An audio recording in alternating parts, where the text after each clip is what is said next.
भक्तों, हर हर महादेव। आज का बड़ा अपडेट जो कि है यात्रा को लेके श्री अमरनाथ जी। जो यात्री जाना चाहते हैं हेलीकॉप्टर से, तो बता दूं आपको ये वीडियो उनके लिए बहुत ही इंपॉर्टेंट है, क्योंकि वन शॉट मैं आपको सभी जानकारी देने वाला हूं जो कि आपके काम आएंगी अगर आप प्लानिंग कर रहे हैं हेलीकॉप्टर के द्वारा। शुरू करने से पहले कहना चाहूँगा कि जो कोई व्यूअर इस चैनल पर पहली बार आया है ऐसे यूजफुल कंटेंट के लिए सब्सक्राइब करना बिल्कुल ना भूलिएगा। साथ ही साथ अपनी हाजिरी कमेंट के अंदर जरूर लगाइएगा, क्या हर हर महादेव। सो बात करते हैं सबसे पहले हेलीकॉप्टर टिकट बुकिंग की। देखिए, बुकिंग स्टार्ट अभी नहीं हुई है, हालांकि जो टूर ऑपरेटर्स हैं प्राइवेट वो उनसे पैसा ले रहे हैं बुकिंग के नाम पर। बट बता दूं आपको, अभी ऑफिशियली कोई भी जानकारी नहीं आई है और साइट अभी ओपन नहीं हुई है बुकिंग के लिए। जहाँ तक मेरा अनुमान है कि वो स्टार्ट होती है 15 से 20 दिन पहले, जो कि 15 जून के आसपास स्टार्ट होने की संभावना है, उससे पहले नहीं होगी। नंबर दो क्या है कि टिकट बुकिंग कहाँ से करें। देखिए, दो रूट है हमारे पास, बालटाल और पहलगाम। इससे पहले मैं कवर करना चाहता हूँ आपके लिए जरूरी सूचना, वो क्या है कि क्या अगर हम हेलीकॉप्टर से प्लान कर रहे हैं तो क्या हमें परमिट चाहिए। तो बता दूं आपको, परमिट हमें नहीं चाहिए, हमें सिर्फ और सिर्फ चाहिए मेडिकल सर्टिफिकेट जो हमें वहाँ पे शो करना होगा, जिसके बेस पे हमारा RFID कार्ड बनेगा। हेलीकॉप्टर पे जाना चाहते हो ना, तो परमिट की आवश्यकता नहीं है, क्योंकि जो टिकट है वो इटसेल्फ इज़ अ परमिट, वो परमिट ही माना जाता है। अब हम बात करते हैं कहाँ से बुकिंग करें। अगर तो आप टिकट कन्फर्म चाहते हैं कि आपको टिकट मिलनी ही चाहिए हर हाल में, फिर तो आप ट्राई कीजिएगा पहलगाम रूट से। कारण क्या है कि पहलगाम रूट से फेयर ज़्यादा है। बताता हूँ आपको कि इन शॉर्ट कि जो बालटाल रूट है उसका जो डिस्टेंस है वो है 14 किलोमीटर, जो पहलगाम का है वो है 32 किलोमीटर। दोनों की राइड में बात करूं तो वो लगता है 8 से 12 मिनट आपके बालटाल से, और अगर चलते हैं पहलगाम से तो लगते हैं 10 से 15 मिनट, आप पहलगाम पहुंच जाते हैं। तो क्योंकि जैसे मैंने आपको बताया कि रूट लंबा होने की वजह से उसका फेयर भी ज़्यादा होता है, तो हर कोई इस अप्रोच में रहता है कि मैं बालटाल से जाऊँ। नंबर एक। सेकंड क्या होता है कि सब प्रेफर करते हैं कि मेरे को सिर्फ चढ़ाई है उससे बचना है, तो मैं घोड़ा कहाँ करूँगा, मैं चलता हूँ अपना हेलीकॉप्टर लेके। तो वो वन वे ही करता है, आने की कोई दिक्कत नहीं है। आने की बुकिंग करोगे तो बड़े आराम से होएगी, इवन आप चाहे 5-6 दिन के बाद भी कर लेना। लेकिन जाने के समय पे बुकिंग जल्दी से नहीं मिलती है, खुलते ही आधे घंटे के अंदर बंद हो जाती है। इसीलिए बता रहा हूँ आपको कि अगर आपको श्योर टिकट चाहिए तो आप ट्राई कीजिएगा पहलगाम की, अगर आपके आगे पैसे की प्रॉब्लम नहीं आती है तो। लेकिन अगर बजट भी देखना है, पैसा भी देखना है, तो फिर आपको ऑब्वियसली बात है कि जाना पड़ेगा बालटाल से, तो फिर आप बालटाल की बुकिंग कर सकते हैं। अब दूसरा पॉइंट वो क्या है कि जो यात्री जाना चाहते हैं, आना भी जाना चाहते हैं, जाना भी है मतलब और आना भी है, रिटर्न भी मारना है हेलीकॉप्टर से, तो उनके लिए क्या है, उनको एटलीस्ट 6 घंटे का मार्जिन लेके चलना है। 6 घंटे का मार्जिन क्यों लेके चलना है, क्योंकि आपका पंचतरनी जो पड़ाव है आपका, हेलीकॉप्टर आपको वहाँ उतारेगा, भले आप किसी भी रूट से जाएं, चाहे वो बालटाल हो चाहे वो अमरनाथ हो। तो जब आपको वो हेलीपैड पे उतारेगा पंचतरनी, तो वहाँ से आपको 5.5 किलोमीटर और आगे जाना होता है। तो वो आपको जाने के लिए या तो पैदल चलेंगे या फिर आप चलेंगे घोड़े से या फिर पालकी से।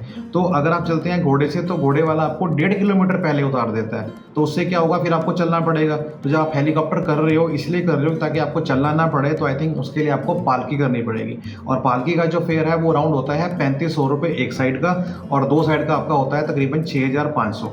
वहीं हेलीकॉप्टर की बात करूँ वन वे की बालटाल से, तो उसका जो किराया रहेगा आपका तकरीबन 3850 के आसपास का था। आना जाना आपका 8000 के आसपास मान के चलिए सर, और पहलगाम में आना जाना करेंगे तो आप फिर मान के चलिए तकरीबन 11 से 12000 के बीच में। ये मैंने आपको ज़्यादा ही बताया, इससे कम ही होगा।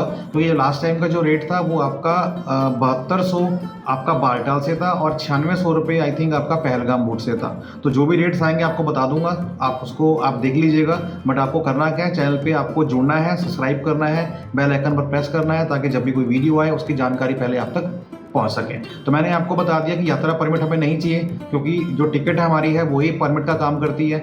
नंबर 2, अगर आपके मन में बजट है और पहले आगे बजट आता है कि मुझे पैसा कम से कम लगाना है, तो फिर आप बालटाल से बुक कीजिएगा। अगर हो गई तो होगी, नहीं तो कुछ नहीं कर सकते। लेकिन अगर आपके पास बजट आगे नहीं आता है आपके माइंड में, तो फिर आप वन शॉट पहलगाम की कीजिएगा, क्योंकि टिकट खुलते ही बालटाल की बुक हो जाती है, क्योंकि सब लोग इस होड़ में होते हैं कि मुझे बालटाल से टिकट मिल जाए। फिर हम बात करते हैं RFID कार्ड की, तो RFID कार्ड भी आपका वहीं पे बन जाएगा हेलीपैड पे, दिक्कत कोई नहीं है। बट इतना बताऊं आपको उन यात्रियों के लिए जो कि जाना चाहते हैं और आना चाहते हैं, उनके लिए क्या प्रो टिप है कि आपको अपने साथ गर्म कपड़े लेके जाने हैं, क्योंकि 99% चांसेस आर देयर कि आपको पंचतरनी में स्टे करना पड़ जाए ड्यू टू बैड वेदर। तो वेदर अगर ख़राब होता है तो उड़ानें बंद हो जाती हैं और फिर आपको रात को स्टे करना पड़ेगा वहीं पे। हालांकि उसी टिकट पे नेक्स्ट डे आपको भेज दिया जाता है बिना किसी चार्जेस के, कोई दिक्कत नहीं होती, लेकिन फिर भी आपको स्टे वहाँ करना है तो आपको कपड़े आपके पास होने चाहिए, बिकॉज टेम्परेचर काफ़ी वहाँ पे लो होता है। वहीं हम बात करते हैं भंडारों की। वहाँ पे कोई कमी नहीं किसी तरह की, आपको व्यवस्था पूरी मिलेगी। बस आपको ध्यान यही देना है कि 6 घंटे का गैप लेके चलना है। वहीं हम बात कर रहे हैं वेट की, लगेज की, तो लगेज का जो आपका कैपेसिटी होती है पर बैग वो आपकी 5 किलो होती है मैक्सिमम।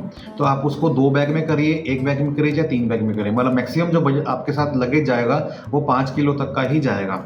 और उसके बाद बात करूँ कैंसिलेशन पॉलिसी की, तो टिकट अगर आप एक बार बुक करते हैं तो कैंसिलेशन नहीं होती है। हाँ, ड्यू टू बैड वेदर अगर शाइन बोर्ड या उनके जो अथॉरिटीज़ हैं अगर वो कैंसिल करती हैं तो आपको पैसा रिफंड आता है, but after deducting the cancellation charges, जो कि लास्ट ईयर का था 1200 रुपये। तो 1200 रुपये काट के बाकी पैसा आपको रिफंड दे दिया जाता है। अदरवाइज आपको खुद आप कैंसिल करेंगे तो कोई रिफंड नहीं आता, फिर आपके सारे पैसे शाइन बोर्ड के पास चले जाते हैं, उसमें आप कुछ नहीं कर सकते।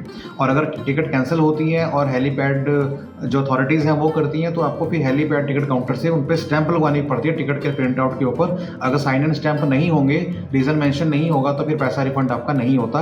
इसके लिए आप ध्यान रखिएगा। तो 6 घंटे का मार्जिन लेके चलना है। और वहीं बता दूं आपको बड़ा अपडेट कि कुछ सर्विसेज ऐसी होती हैं हेलीकॉप्टर्स की जो कि आपको वीआईपी दर्शन भी देती हैं, लेकिन वो कब होती हैं, जब आपके पास टू एंड फ्रो हो, मतलब आपको जाना भी है हेलीकॉप्टर से, आना भी है 1 डे।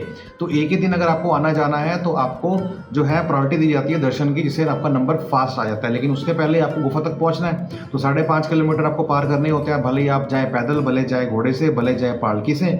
तो इस तरह से आप अपना रूट प्लान कर सकते हैं। तो मुझे कहीं ना कहीं लगा कि आपके सामने ये हेलीकॉप्टर वाला जो इन्फॉर्मेशन है मुझे शेयर करनी चाहिए, ताकि आपको अगर प्लान कर रहे हैं तो कोई दिक्कत ना हो। फिर भी कोई दिक्कत अगर रहती है तो आपको इस वीडियो के डिस्क्रिप्शन बॉक्स के अंदर आपको मिलेगा हमारा व्हाट्सएप का ग्रुप, उसको आप ज्वाइन करके रखिएगा, क्योंकि जब भी कोई कंटेंट आता है, वीडियो आती है, सबसे पहले वहाँ पे नोटिफिकेशन आती है, ताकि आपको आइडिया हो कि हाँ नोटिफिकेशन आई है, आप उससे उसकी जानकारी आपको मिल सकती है। सो उम्मीद करता हूँ समझ में आ गया होगा। कुछ भी डाउट रहता है तो कमेंट कीजिएगा। चैनल पर नए हैं सब्सक्राइब करना बिल्कुल ना भूलिएगा। मेक श्योर अपने दोस्तों के साथ जो प्लान कर रहे हैं इस साल यात्रा पे, उनके साथ भी इस चैनल के को शेयर कीजिएगा, ताकि उनको भी अपडेट टाइम टू टाइम।